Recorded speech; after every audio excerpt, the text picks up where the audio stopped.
दोस्तों स्वागत है आपका अपने YouTube चैनल पर। दोस्तों फॉरेस्ट गार्ड की फिजिकल की डेट डिक्लेयर कर दी गई है, आप लोगों को सूचना भी मिल गई होगी।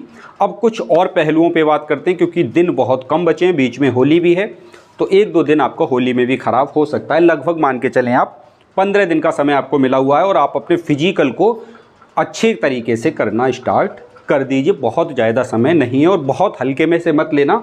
25 किलोमीटर की दोस्तों रेस है, ये वाली बात बहुत लंबे समय से, जब से अपने लोग फॉरेस्ट गार्ड की तैयारी इस चैनल के माध्यम से कर रहे थे तभी से मैं आपसे कहता आ रहा हूँ और वो समय दोस्तों अब नज़दीक आ गया है ना।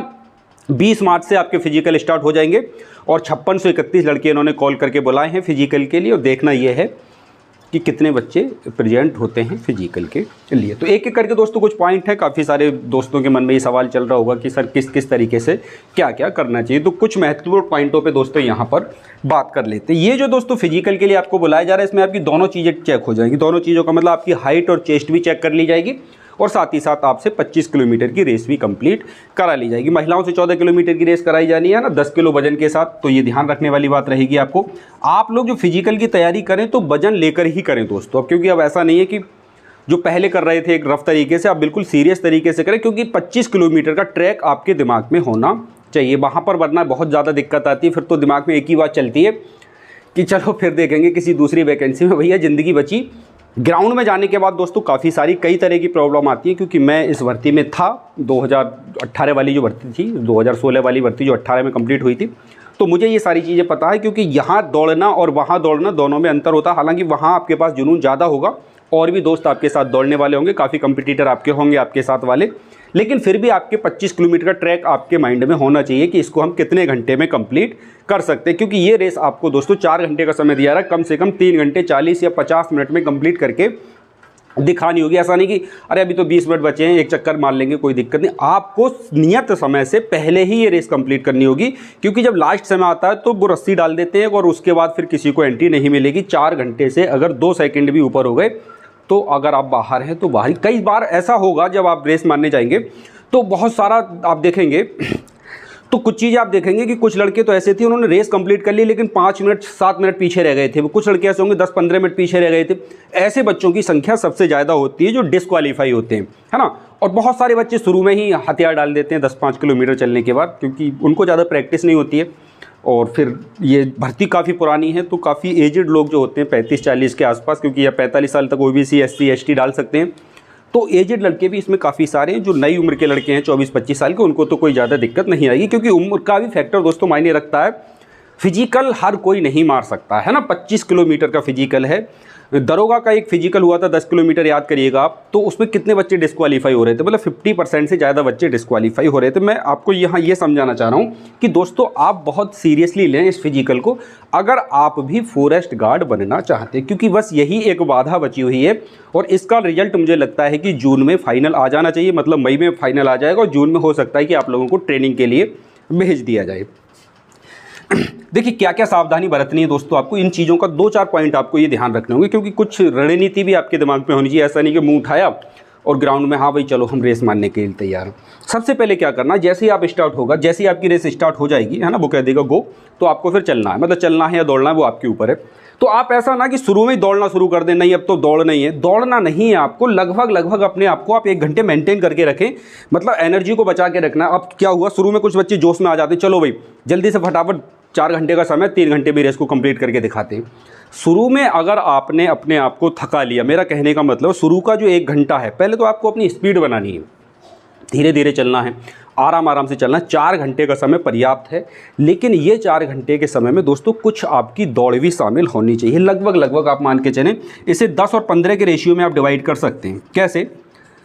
10 किलोमीटर की तो वो रेस होनी है आपकी इसमें, जिसमें आपको हल्का दौड़ना है, मतलब बहुत ज़्यादा तेज़ नहीं लेकिन बहुत अच्छी तरीके से, मतलब पैदल से ज़्यादा और दौड़ से कम, तेज़ कदमों के साथ चलना है, कम से कम 10 किलोमीटर। कहने का मतलब दोस्तों ये है कि ये 10 किलोमीटर की रेस 1.25 से 1.5 घंटे में आपकी पूरी होनी चाहिए। ये जो 15 किलोमीटर की रेस है, इसमें आप पैदल चाल चल सकते हैं आराम के साथ, मतलब बहुत आराम के साथ नहीं, इसमें भी आपको तेज़ कदम से चलना पड़ेगा। देखिए थकन जब आएगी ना आपको, जो 10 किलो वजन होता है पीछे, वो दोस्तों काफ़ी थकाने वाली बात होती है। एक तो अपने आप में 25 किलोमीटर चलना, और 25 किलोमीटर के बाद 10 किलो वजन लेकर के चलना। फिर आपके पास अपना एक मोबाइल भी होगा, हेडफोन भी होगी, अपने कुछ कपड़े भी होंगे। जब चला जाता है तो सारे वजन मायने रखते हैं ना। तो कम से कम ये 10 किलो वजन आपका 11 से 12 किलो वजन हो जाएगा। कुछ दोस्त जूते भी पहने होंगे तो 400-500 ग्राम वजन जूते में भी होता है ना। तो मैं समझाना चाह रहा हूँ आप लोगों को ये कि आपको सावधानी पूर्वक दौड़ना है। ये 10 किलोमीटर की रेस आपको थोड़ा तेज चलनी है। अब ये 10 किलोमीटर आप शुरू में चलेंगे या बाद में चलेंगे, ये डिसाइड आपको करना है ना। आप ऐसा कर सकते हैं 2 किलोमीटर काफ़ी तेज तेज चलिए, फिर आधा किलोमीटर थोड़ा सा विश्राम कर लिए, विश्राम करना धीरे धीरे चलिए, रुकना नहीं है बिल्कुल भी, थोड़ा धीरे धीरे चलिए। फिर जब पूरा शरीर मेंटेन हो गया, मतलब सांस वास सब एकदम कंट्रोल में आ गई, फिर 4-5 किलोमीटर आप अपने तेज़ स्पीड से दौड़ लीजिए। तो कहने का मेरा ये मतलब है 3:50 3:40 में दोस्तों ये रेस आपको कंप्लीट करनी है। 3 घंटे 40 मिनट और 3 घंटे 50 मिनट में 4 घंटे का समय आपको दिखाई दे रहा है, लेकिन इस 4 घंटे के भरोसे मत बैठे रहना, वरना डिस्क्वालीफाई होने से कोई नहीं रोक सकता है। आपने सुना होगा दोस्तों कि बीच समुद्र में आज तक कोई नहीं डूबा, जो भी डूबा है पार पे आके ही डूबा है। तो बस यही वाली कंडीशन है ना। शुरू में जोश में बच्चे एकदम भाग 10-5 किलोमीटर के बाद पूरी तरह से शरीर को थका लिया। अब शरीर ने जवाब दे दिया, बोले कि भैया दिमाग कह रहा है कि दौड़, शरीर ने कह दिया कि दौड़ूंगा तो मैं, मेरे बस की बात नहीं है। तो इस हिसाब से दोस्तों आपको तैयारी रखनी है। 10 किलोमीटर रेस आप कोशिश करना 1.5 से सवा घंटे में पूरी करनी है आपको। इस 15 किलोमीटर की रेस को आप 2 घंटे 2.5 घंटे कितने में कंप्लीट करोगे, वो आप अपनी प्रैक्टिस जो कर रहे होंगे उसमें आपको पता चल रहा होगा कि मैं किस तरीके की प्रैक्टिस कर रहा हूँ और कितने समय में मेरी रेस आ रही है। नियत समय से कम 20 मिनट का अंतर आपको होना चाहिए आपकी रेस में, है ना। और जो वजन है वो तो आपको लेके ही जाना, उसमें कोई आप कंप्रोमाइज़ आप कर नहीं सकते हैं।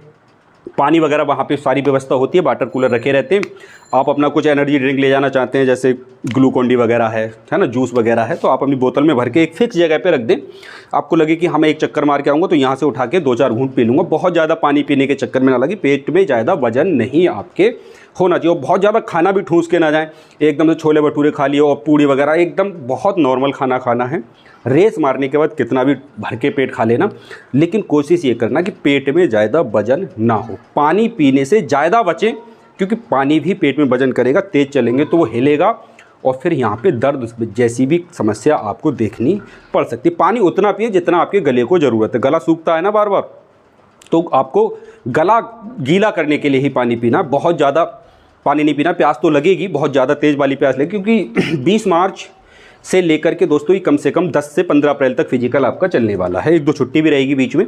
और कम से कम एक बैच में अगर ये 300 बच्चे भी बुलाएगा, 300 बच्चे को आप डिवाइड कर लें तो 20 दिन तो वैसे ही ये रेस चलने वाली है। कम से कम हो सकता है इसको 15 दिन में निपटा दे। तो जिन बच्चों का अप्रैल में जाके ये फिजिकल पड़ेगा उनको बहुत ज़्यादा दिक्कत होगी, है ना।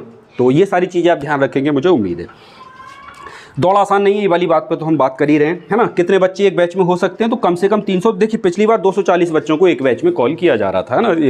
240 बच्चों को, 110 बच्चों को इस तरीके से कॉल किया जा रहा। तो अब पिछली बार बच्चे भी 3570 थे, इस बार बच्चे भी 5630 हैं लगभग, है ना।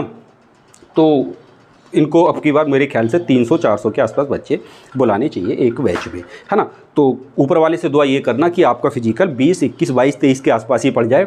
अप्रैल में जाके पड़ेगा तो दोस्तों और ज़्यादा गर्मी बढ़ जाएगी, है ना। और गर्मी, ऊपर से गर्मी की मार, वजन की मार, 25 किलोमीटर रेस, कई सारी चीज़ें आ जाती हैं। तो दिक्कत ना हो आपको, इन चीज़ों का आप अभी से ध्यान रखेंगे।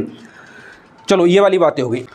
एक सवाल बहुत सारे दोस्तों का ये आ रहा है कि सर फाइनल कट ऑफ कितनी बढ़ सकती है। अब देखिए ये बताना बिल्कुल अभी तो पॉसिबल नहीं है। पॉसिबल इसलिए नहीं है क्योंकि 5631 बच्चे हैं, है ना। अब आप मानिए कि 135.75 इसका कट ऑफ है ना। तो इससे नीचे तो कोई बच्चा नहीं है। 135 ये तो मिनिमम कट ऑफ है ना। इससे ऊपर ये ज़्यादातर तो कट ऑफ यही है, ओबीसी एससी वगैरह की हम देखें तो, है ना। वो एससी की थोड़ा एक नंबर नीचे, लगभग कट ऑफ यही है। 135 के आसपास ही सबकी कट ऑफ है। 134 महिलाओं की, 135 एससी की, 134 ओबीसी जनरल, इनकी सबकी बराबर कर दी, ईडब्ल्यूएस को भी बराबर कर दिया है। तो अब आप मान के चलिए दोस्तों, इससे तो नीचे कोई नहीं है।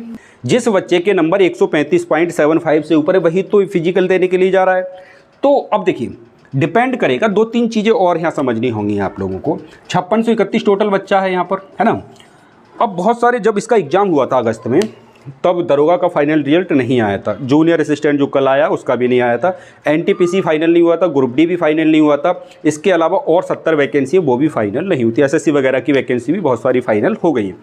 अब होगा ये यहाँ पर दोस्तों, जो बच्चा दरोगा में सेलेक्ट हो गया है तो उन लोगों से, देखिए उन दोस्तों से बहुत अपील है जिन दोस्तों का एनटीपीसी, दरोगा, एसएससी जीडी, एसएससी सीएचएसएल या फिर दूसरे किसी एग्जाम में हो गया है, तो इसका फिजिकल स्किप करने की वो दोस्त कोशिश करें क्योंकि बहुत 655 वैकेंसी हैं, तो उन दोस्तों का भी भला हो जाएगा जो लगभग 135 के आसपास घूम रहे हैं, है ना, मतलब 1-2 नंबर आगे। तो वो लोग इसके फिजिकल को स्किप कर दें, क्योंकि भाई आप लोगों का तो सिलेक्शन हो ही चुका है अच्छी वैकेंसी में, तो इन लोगों को चांस दे दिया जाए। आप लोग इस चीज़ पे ध्यान देंगे।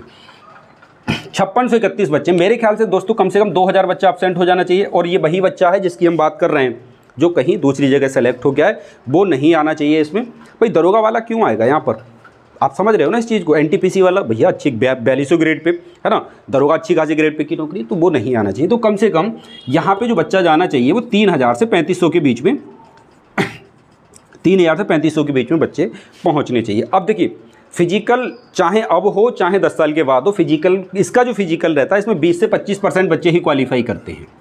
ये पिछले 3 साल का रिकॉर्ड है ये 2 साल का रिकॉर्ड। ये भर्ती तीसरी बार हो रही है ना, अब इससे पहले 15 में हुई, फिर 16 में नोटिफिकेशन आया, 19 में उसका फाइनल हुआ था, फिर ये 19 में वैकेंसी आई, अब ये 23 में फाइनल हो रही है।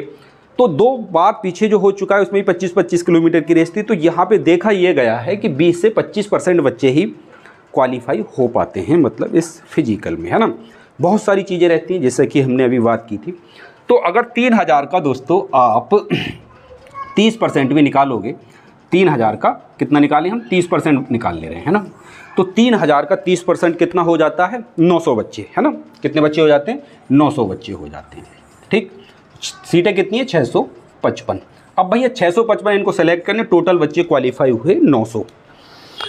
अब जो हाईएस्ट नंबर वाले बच्चे हैं, अगर वो ये 2000 जैसा कि हम देख रहे हैं ये नहीं गए फिजिकल देने, तो उन दोस्तों का गोल्डन चांस यहाँ पर बन जाएगा जो 135 से 2-1 नंबर आगे जा रहे हैं, ठीक है ना। अब 900 और 655 में बहुत ज़्यादा अंतर नहीं है, लगभग 200-250 बच्चे ही उनको बाहर निकालने हैं, ठीक है ना। तो यहाँ पे कट ऑफ मेरे हिसाब से दोस्तों ज़्यादा नहीं बढ़नी चाहिए। अब ये बढ़ेगी तभी नहीं, जैसा कि हम कैलकुलेशन करने की यहाँ पर कोशिश कर रहे हैं, ऐसा अगर सही हो जाता है तो, ठीक है ना। 2000 बच्चे फिजिकल को स्किप कर दें और कम से कम 30% या 25% के आसपास बच्चा क्वालिफाई हो, तो उन दोस्तों का गोल्डन चांस यहाँ पर बन जाएगा 37, 38, 39, 40 तक जो लोग जा रहे हैं। और 40 से जो ऊपर है वो तो कहीं भी कितने भी क्वालिफाई हो जाए उनका तो सिलेक्शन बिल्कुल कन्फर्म है। जो 140 प्लस पे जा रहे हैं, 140 से जो नीचे हैं उन दोस्तों के मन में बड़ी वहापों की स्थिति चल रही है। तो दोस्तों आप फिजिकल देने जाएँ, पूरे मन के साथ फिजिकल दें, घबराने की अभी ज़रूरत नहीं है। जब आपका फिजिकल कंप्लीट हो जाएगा सॉरी, तो एग्ज़ाम जो UPSSC बोर्ड है वो बच्चों की लिस्ट डाल देता है कि कौन डिस्क्वालीफाई हुआ, कौन क्वालिफाई हुआ और कौन अब्सेंट हुआ। तो उसी लिस्ट से आपको आइडिया लग जाएगा कि इस पूरे फिजिकल में कितने बच्चे क्वालिफाई हुए हैं, कितने अब्सेंट हुए हैं और कितने नॉट क्वालिफाई हुए हैं। बिल्कुल क्लियर हो जाती है। अच्छे से अभी आप फोकस करिएगा अपने फिजिकल के ऊपर। फाइनल कट ऑफ क्या होगी क्या नहीं होगी ये आगे आने वाले समय में क्लियर हो जाएगा। बहुत ज़्यादा नहीं बढ़ेगी अगर इस तरीके से ये सारी चीज़ें, और इतना तो होना ही है, बच्चे सबके सब फिजिकल देने नहीं जाएंगे। जब आप फिजिकल देने जाएंगे तो आपको भी आइडिया लग जाएगा, हाँ बुलाए 300 थे और आए मुश्किल से 200 पौने 200 बच्चे। बात क्लियर हो जाती है। अगर कोई आपका डाउट है जो मैं यहाँ नहीं बता पा रहा हूँ, क्योंकि मैं ट्रेनिंग वगैरह की बात यहाँ पर नहीं कर रहा हूँ, ये बाद का चरण है। जब आपका फिजिकल वगैरह हो जाएगा तो हम उस टॉपिक पर बात कर लेंगे, ट्रेनिंग कहाँ होगी, कैसे होगी, कितने दिन की होगी, सैलरी वगैरह मिलेगी नहीं मिलेगी, क्या क्या होता है ट्रेनिंग के दौरान। तो आगे हम डिस्कशन करेंगे इन चीज़ों पे। अच्छे से दोस्तों फिजिकल की तैयारी करते रहिए। आप लोगों को गुड लक, अच्छे से तैयारी करिए, फिजिकल को क्रॉस करिए और मुलाकात होगी आप लोगों से एक अगली वीडियो में। तब तक के लिए जय हिंद, जय भारत।